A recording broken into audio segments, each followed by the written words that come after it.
इदाम भगवतम नाम पूर्णम ब्रह्म समेतम उत्तम श्लोक चरितम विकार भगवान ऋषि निश्चय लोकस्य ज्ञानम स्वयं महत। तो सुत गोस्वामी जी भागवतम का की प्रशंसा कर रहे हैं। यहाँ कहा गया है श्रीमद् भागवतम जो है भगवान का साहित्य अवतार है। आपने कभी ये सोचा था पहले? भगवान का सनातन साहित्य अवतार, और इसकी रचना किसने की थी? व्यासदेव ने। और ये जो व्यासदेव कौन है? ये भी भगवान के अवतार हैं। श्रीमद् भागवतम है साहित्य अवतार और व्यासदेव है साहित्य, व्यासदेव है अवतार। और ये जो श्रीमद् भागवतम का संदेश है ये समाज के लाभ के लिए है। जो व्यक्ति इसे पढ़ेगा वो सफल होगा, आनंद में, और जीवन के लक्ष्य को प्राप्त कर सकेगा। श्रीमद् भागवतम का ज्ञान सबसे उत्तम ज्ञान है और भागवतम ज्ञान में कहा गया है कि ये सबसे ऊंचा ज्ञान है। तो ये ज्ञान की रचना किसने की है? व्यासदेव ने। और इन श्लोकों में, इस अध्याय के अनेक श्लोक हैं जिनके द्वारा भागवतम की प्रशंसा की गई है। तो भागवतम जो है सबसे ऊंचा ग्रंथ है और अगर हम इसका लाभ उठाना चाहें तो हमें माने गुरु द्वारा इस शिक्षा को प्राप्त करना चाहिए।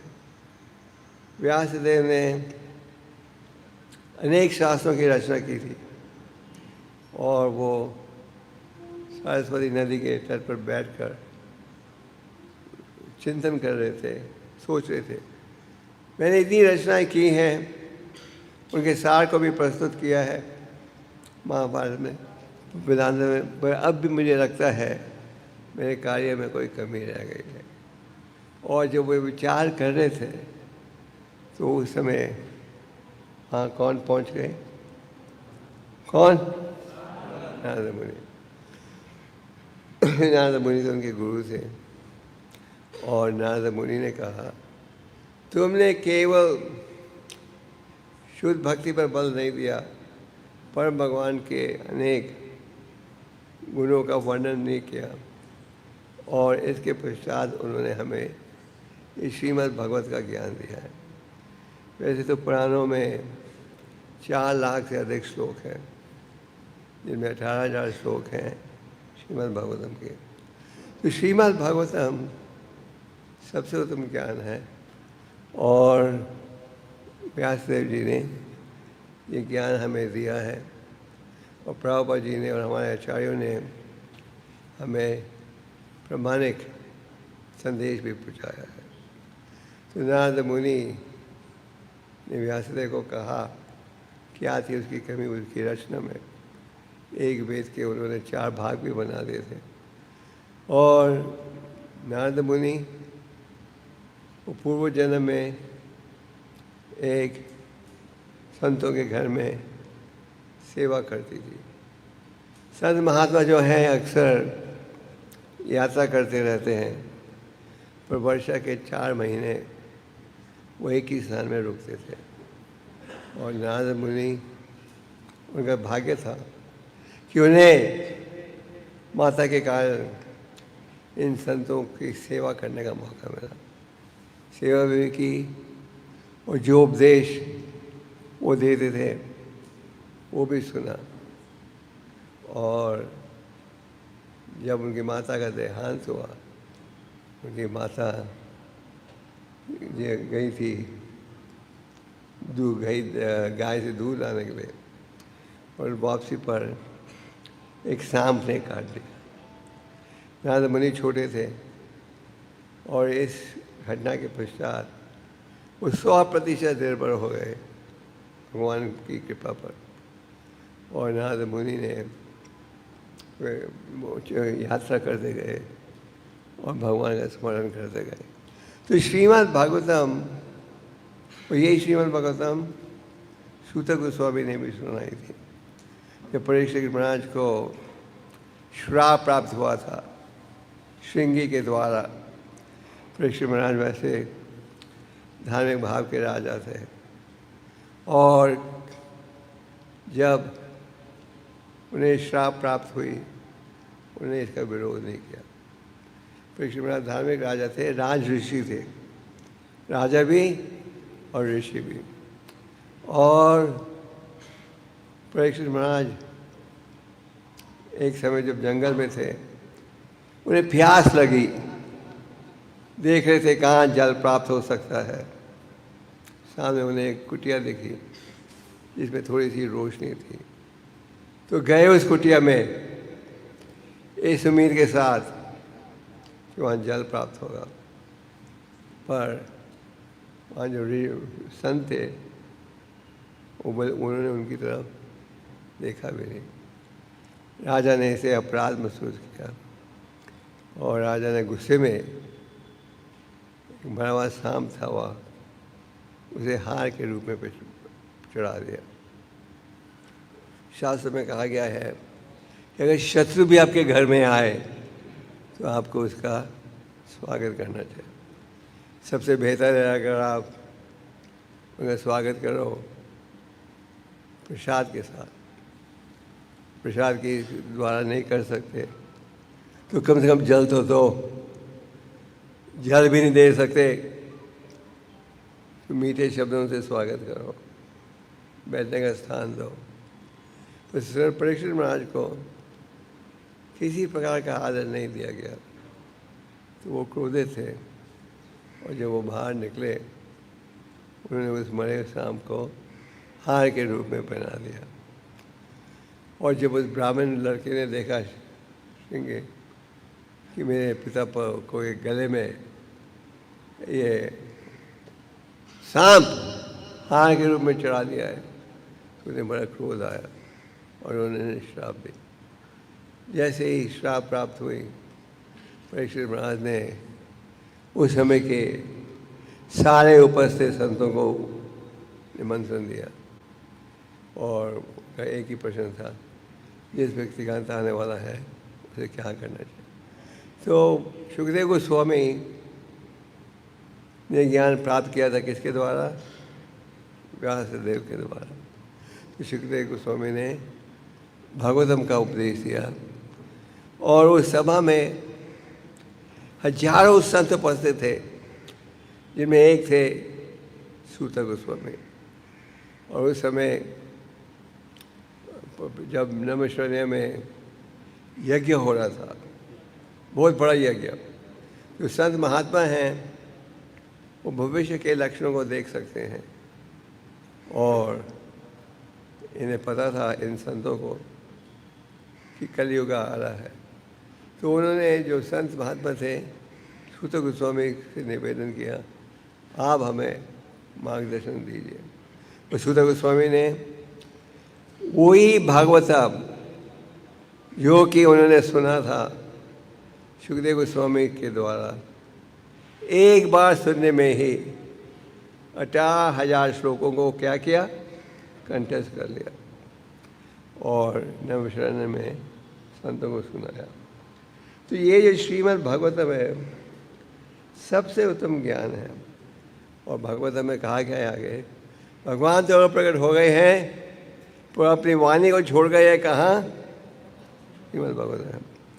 और इस तात्पर्य में प्रभुपाद जी कह रहे हैं ये जो श्रीमद् भागवतम का ज्ञान है सबसे उत्तम ज्ञान है, और ये ज्ञान है भगवान का साहित्य अवतार।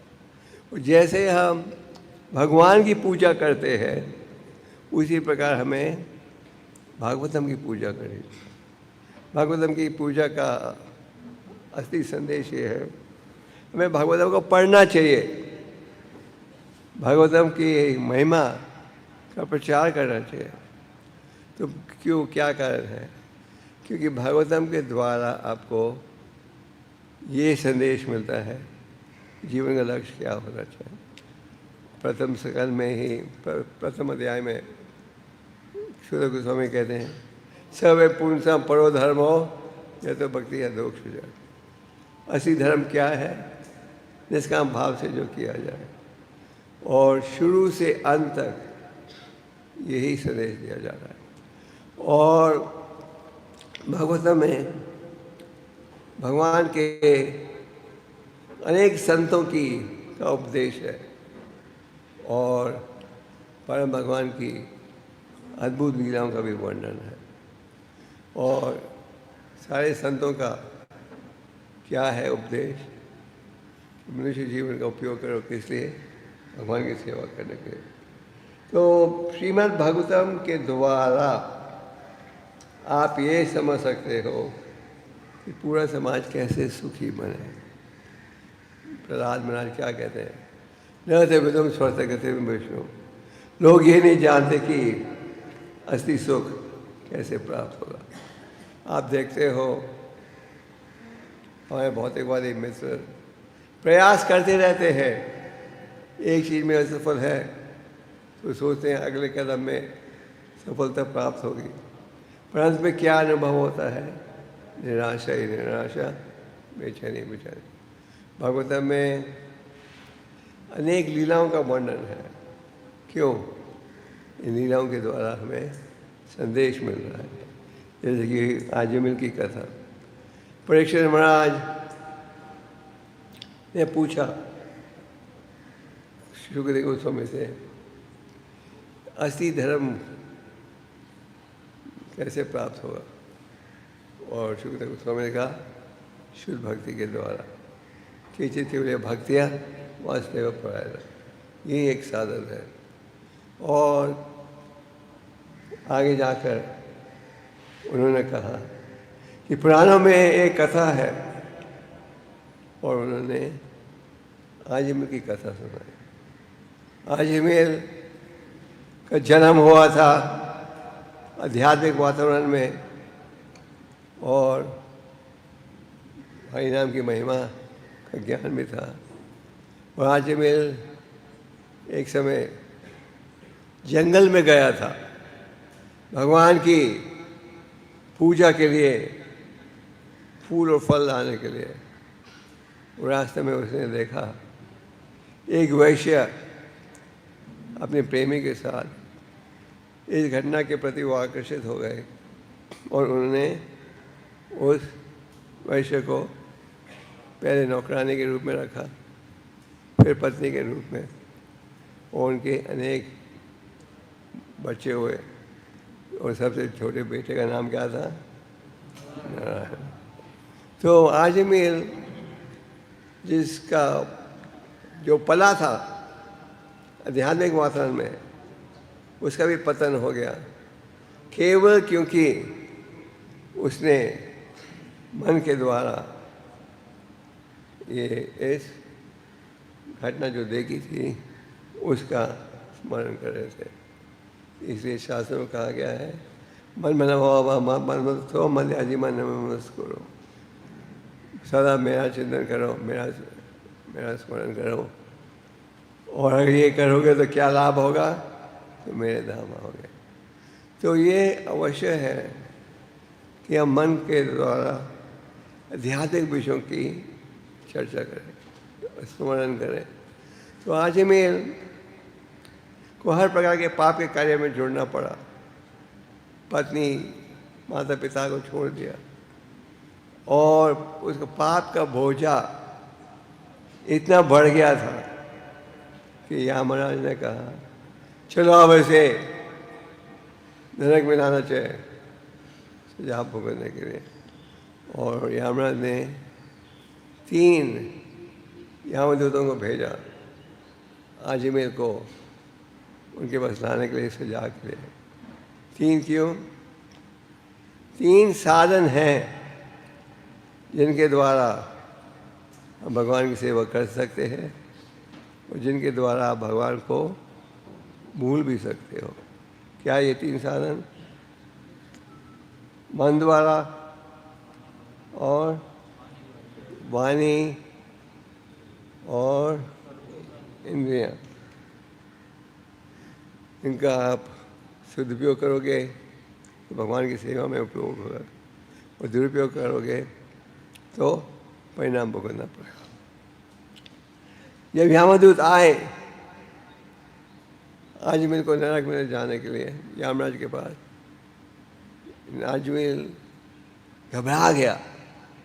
वो यमदूतों के बदसूरत शरीर को देखकर क्या किया उसने, भगवान के अपने छोटे बेटे का नाम पुकारा नारायण, पर इतने गहराई के साथ पुकारा और आजमीर छोटे बेटे के प्रति इतना आकर्षित था कि हमेशा या दिन में 50 बार छोटे बेटे को बुलाता था, नारायण आओ, खाना खाओ, नारायण आओ, ये करो। नारायण के बगैर 1 मिनट भी रहना असंभव था। और जब उन्होंने नारायण शब्द को पुकारा तो तुरंत ही वहाँ विष्णुदूत पहुँच गए, जिन्होंने कहा कि तुम इसे नहीं ले जा सकते, और ये कहा कि तुम्हारा अधिकार केवल उन स्थानों में है जहाँ के लोग हरि के नाम का उच्चारण नहीं करते। ज्ञान से अज्ञान से जो भी हरि नाम का उच्चारण करेगा वो जीवन के लक्ष्य को प्राप्त कर सकेगा। तो ये है श्रीमद् भागवतम का निर्णय। जब सुखदेव गोस्वामी ने पूछा, परीक्षित महाराज ने पूछा, बताओ कलियुग में लोगों का उद्धार कैसे होगा, तो उन्होंने क्या कहा, कले दो से निधि राजन, हे राजा कलियुग में दोष ही दोष है, अस्य एक महागुना, पर एक गुण है क्या, कीर्तन देव कृष्ण से मुक्त संग से परम भजन, वो क्या है, हरि का नाम। तो ये है भागवतम। जैसे भागवतम के इन श्लोकों में कहा गया है, भागवतम के द्वारा आपको सबसे उत्तम ज्ञान प्राप्त होता है। और ये भी आप पढ़ते हो अनेक कथाओं द्वारा कि इंद्रियों को आप कभी भी संतुष्ट नहीं कर सकते। अमरीश महाराज का उदाहरण पढ़ते हो, किस प्रकार उन्होंने मन बुद्धि इंद्रियों का उपयोग किया भगवान की सेवा में। तो श्रीमद् भागवतम में शुरू से अंत तक केवल शुद्ध भक्ति का ज्ञान मिल रहा है। भागवतम के 10वें स्कंद में पहुंचकर व्यासदेव ने भगवान की लीलाओं का वर्णन किया। इन श्लोकों में प्रभुपाद जी कहते हैं कि अगर हमने भागवतम को सुनना है तो हमें प्रामाणिक प्रतिनिधियों द्वारा सुनना चाहिए। ये नहीं जो कि भागवतम की रचना करते हैं धन कमाने के लिए। प्रभुपाद जी इसका विरोध करते थे। परीक्षित महाराज को जब श्राप प्राप्त हुई, उन्होंने निर्णय कर लिया था, मैंने खाना नहीं कुछ, पीना नहीं कुछ और सोना भी नहीं। 7 दिन ना उन्होंने विश्राम किया, ना एक बूंद पानी का पिया, ना कुछ खाया। उन्हें भागवतम सुनने से, सुखदेव गोस्वामी के कमल मुख से इतना आनंद आ रहा था कि परीक्षित महाराज 10वें स्कंद में कहते हैं कि मुझे किसी प्रकार की भूख नहीं लगी, प्यास नहीं लगी, ना थकावट महसूस की, क्योंकि उन्हें इतना आनंद आ रहा था भागवतम को सुनने से। तो 10वें स्कंद में जाकर अब भगवान की अद्भुत लीलाओं को पढ़ते हो और इन अद्भुत लीलाओं के चर्चा के पश्चात आगे जाकर रासलीला के विषय में पढ़ते हो। और अगर व्यक्ति जब रासलीला तक पहुंचता है तो उसके मन में कोई शंका नहीं रहती कि परम भगवान कौन है। तो श्रीमद् भागवतम भगवान का साहित्य अवतार है और शास्त्र में कहा गया है कि जो इस भगवतम को पढ़ेगा सुनेगा उसका जीवन सफल हो जाएगा।